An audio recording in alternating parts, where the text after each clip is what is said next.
Dal 14 settembre negli istituti e licei di primo ginnasio e prima superiore in Veneto è in sovrannumero rispetto alle previste disposizioni anti-Covid, una parte degli studenti continuerà a studiare da remoto. Ecco come, secondo la spiegazione della direttrice scolastica del Veneto. Quindi per far sì che piccoli gruppi di studenti, quindi il numero eccedente la capienza dell'aula, non so, possono essere 3, 4, 5, dipende dalla capienza dell'aula, e possano a rotazione settimanale seguire le lezioni a distanza. Quindi ogni studente, guardandolo soggettivamente, ogni magari 5-6 settimane trascorre una settimana non in classe ma a distanza, seguendo comunque le attività didattiche, oppure segue le lezioni in un altro spazio individuato dalla scuola all'interno dell'edificio più piccolo,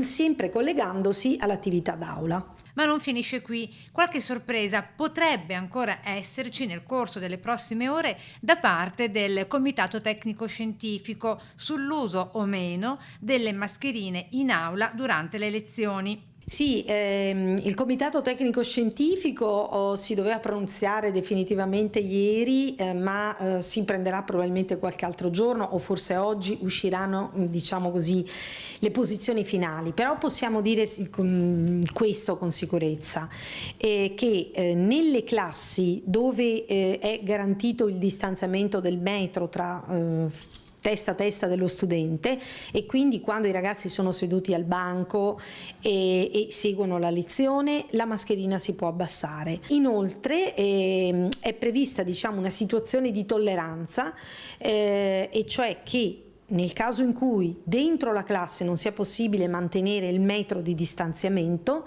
allora temporaneamente, finché non si trovano soluzioni, si dovrà tenere la mascherina sempre per tutta la durata della lezione. Infine, ma non per questo ultima, la questione distribuzione banchi. Ecco cosa sta accadendo. Si è affrontata la situazione di grande diciamo, sperequazione territoriale, nel senso che le regioni del nord hanno chiesto in rapporto al numero di alunni molti meno banchi.